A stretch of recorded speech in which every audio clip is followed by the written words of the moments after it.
ஒரே ஒரு முடி, ஒரு சின்ன முடி பாகிஸ்தானோட மிகப்பெரிய ரகசியங்கள்ல ஒன்று வெளிச்சம் போட்டு காட்டியிருக்கு. அதுதான் அணுசக்தி ரகசியம். கேட்கவே ஏதோ ஒரு ஸ்பை த்ரில்லர் கதை கேட்ட மாதிரி இருக்கா? ஆனால் இது சினிமா இல்லை, நிஜம். இந்தியாவின் முன்னாள் உளவாளியும் இந்திய பாதுகாப்பு ஆலோசகருமான அஜித் தோவல் ஒரு சிறிய முடியை வைத்து நினைத்ததை முடித்து காட்டியது எப்படி? விரிவாக பார்க்கலாம் தந்தி டிவியின் பாட்காஸ்டில். வழங்குவது நான் வினோதினி முத்துராமலிங்கம். இப்போ நான் சொல்கிற விஷயத்த அப்படியே கற்பனை பண்ணி பாருங்க. புழுதி படர்ந்த வீதி, ஒரு கிழிஞ்சு போன சால்வையை பூத்திக்கிட்டு ஒரு நபர் நடந்து போய்கிட்டு இருக்காரு. யாருமே அவரை கண்டுக்கல. ஆனால் அவர் யார் தெரியுமா?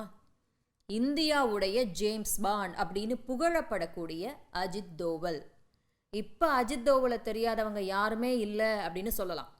ஆனால் 1980களில் பாகிஸ்தானோட இஸ்லாமாபாத்தில் ஒரு நிழல் வாழ்க்கையை வாழ்ந்துக்கிட்டு இருந்தார். சுற்றி இருந்த மக்களை பொறுத்த வரைக்கும் அவர் ஒரு சாதாரண பிச்சைக்காரர். நான் தப்பாக சொல்லலை, உண்மையாகவே ஒரு பிச்சைக்காரர் வேடம் போட்டுட்டு இஸ்லாமாபாத் வீதிகளில் உலா வந்தார்.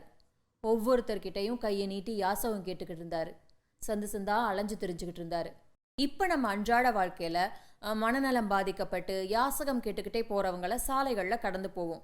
அவங்க பாட்டுக்கு தனி உலகத்தில் யார்கிட்டையோ பேசிக்கிட்டு எதையோ ஒன்று முணுமுணுத்துக்கிட்டே போவாங்க. பார்ப்போம், பாவம் என்ன பிரச்சனையோ அப்படின்னு ஒரு நொடி பரிதாபப்பட்டுட்டு அப்படியே கடந்து போயிடுவோம். அதே மாதிரி தான் இஸ்லாமாபாத் தெருக்களில் அஜித் தோவல் எதேதோ உளறிக்கிட்டே அப்படியே சாலையில் நடந்து போகிறாரு. அந்த கிழிஞ்சு போன சால்வைக்கும் அழுக்கு பிடிச்ச அந்த கூந்தலுக்கும் பின்னால சிக்கிம் மற்றும் வடகிழக்கில் ஏற்கனவே மிக பிரபலமான துணிச்சலான ஒரு ஷார்ப்பான உளவுத்துறை அதிகாரி இருந்தது யாருக்குமே தெரியல. இதுக்கு முன்னாடி செஞ்சதை விட இப்ப ரொம்ப ஆபத்தான பணியில அவர் ஈடுபட்டிருக்காரு. நினைச்சு பாருங்க, பாகிஸ்தானுக்குள்ள மிகவும் பாதுகாப்பான ஒரு பகுதிக்குள்ள இந்திய உளவுத்துறை அதிகாரி மாறுவேடத்துல இருக்காரு அப்படின்னு தெரிஞ்சா என்னாகும்? நினைச்சு பார்க்கவே பயமா இருக்குல்ல. பாகிஸ்தானின் அணு ஆயுத திட்டத்தை கண்டுபிடிக்கணும், அதுதான் அவரோட மிஷன். துப்பாக்கிகள் இல்லை, குண்டுகள் இல்லை. அஜித் தோவல் கிட்ட ஆயுதமா இருக்கிறது அவரோட பொறுமை, அவரோட மாறுவேடம். ஃப்ரண்ட் லைன்ல நின்று அவர் ஒன்றும் சண்டை போடல. அவரோட போர்க்களம் பாகிஸ்தானோட வீதிகளில் இருக்கு, ஆய்வகங்கள்ல இருக்கு. யாரு கண்ணையும் படாத சின்ன சின்ன தடயங்கள் தான் அவரோட போர்க்கள வெற்றி. பாகிஸ்தான் உலக நாடுகள் கிட்ட இருந்து மறைக்க துடித்த அந்த உண்மைக்கு பக்கத்துல மெல்ல மெல்ல நெருங்கிக்கிட்டே இருந்தாரு அஜித் தோவல். ஏன் இவ்வளோ ரிஸ்கான வேலையை ஏத்துக்கிட்டாரு அவரு அப்படின்னு தெரியுமா? 1974 இந்தியா தன்னோட முதல் அணு ஆயுத சோதனை மூலமா உலக நாடுகளையே திரும்பி பார்க்க வச்சது. நம்ம எல்லையை தாண்டி இருக்க பாகிஸ்தான் இதனால ஒரு மிகப்பெரிய அதிர்ச்சியில இருந்தது. என்ன ஆனாலும் பரவாயில்ல, அணு ஆயுதங்களை உருவாக்கணும் அப்படின்னு கங்கணம் கட்டிக்கிட்டு இருந்தது பாகிஸ்தான். எவ்வளவு பணம் செலவானாலும் பரவாயில்ல, நாட்டிலேயே மிகச்சிறந்த விஞ்ஞானிகளை களமிறக்கவும் அவங்க தயங்கலை. இன்ஃபேக்ட் தொழில்நுட்பம் மற்றும் அணு ஆயுதங்களை தயாரிக்க தேவையான பொருட்களை வாங்க மற்ற நாடுகளோட அவங்க ரகசிய ஒப்பந்தங்களையும் போட்டிருந்தாங்க. சீனா ஆதரவளிக்குது, மற்ற நாடுகள்லாம் சைலண்டா உதவுறாங்க. கொஞ்சம் கொஞ்சமா பாகிஸ்தானோட அணு ஆயுத கனவு அந்த ரகசிய ஆய்வகங்கள்ல வடிவம் பெற்றுக்கிட்டே இருக்கு. ஏதோ ஒரு பெரிய விஷயம் அங்கே நடந்துகிட்டு இருக்கு அப்படிங்கிறது இந்தியாவுக்கு தெரியுது. ஆனா எந்த ஆதாரமும் இல்லை. அப்புறம் எப்படி நம்ம சொல்றத உலக நாடுகள் நம்புவாங்க? அப்பதான் இந்த மிஷனை இறக்குது இந்தியா. மொத்த பாரமும் ஒரே ஒரு மனிதரோட தோள்களில் வைக்கப்படுது. அவர் தான் அஜித் தோவல். ஏற்கனவே தன்னோட தைரியமான ஆபரேஷன்களால சூப்பர் காப்பா அறியப்பட்டவர். ஒரு கூட்டத்துக்குள்ள மறைஞ்சு தன்னோட எதிரிகளை விட அதிகமா யோசிச்சு வேற யாராலையும் கண்டுபிடிக்க முடியாத விடைகளோட திரும்பி வரக்கூடிய கில்லாடி அதிகாரி. இப்ப அவரோட வேலை பாகிஸ்தானோட இதய பகுதியான இஸ்லாமாபாத்துக்குள்ள போய் மறுக்க முடியாத ஆதாரங்களோட திரும்பி வர்றது. இப்ப மறுபடியும் அந்த இஸ்லாமாபாத் விதிகளுக்கே போவோம். கஹுட்டா இஸ்லாமாபாத்துக்கு பக்கத்தில் இருக்கக்கூடிய ஒரு சின்ன நகரம். ஆனால் அது சாதாரண இடம் இல்லை. பாகிஸ்தானோட அணுசக்தி திட்டத்தின் மையமான புகழ்பெற்ற கான் ஆராய்ச்சி ஆய்வகங்கள் அங்கதான் மறைஞ்சிருக்கு. இயக்குனர் லோகேஷ் கனகராஜ் படங்கள்ல அண்டர் கிரவுண்ட்ல பல வேலைகள் நடக்கும். ஆனா அங்கிருந்து தான் கதைக்களமே நகரும். அப்படிதான் கஹுட்டா சுவர்களுக்கு பின்னால விஞ்ஞானிகள் இரவும் பகலுமா உழைச்சிட்டு இருந்தாங்க. ஒவ்வொரு மூலையும் கழுகு பார்வையோட கண்காணிக்கப்பட்டுச்சு. அரசு அதிகாரிகளா இருக்கட்டும், விஞ்ஞானிகளா இருக்கட்டும், பாதுகாப்பு பணியாளர்களா இருக்கட்டும், கடுமையான கட்டுப்பாடுகள். ஏன்னா பாகிஸ்தானோட தலைவிதியவே மாத்திர மாதிரியான ரகசியம் அங்க ஒளிஞ்சுக்கிட்டு இருக்கு, அணுசக்தி ரகசியம்.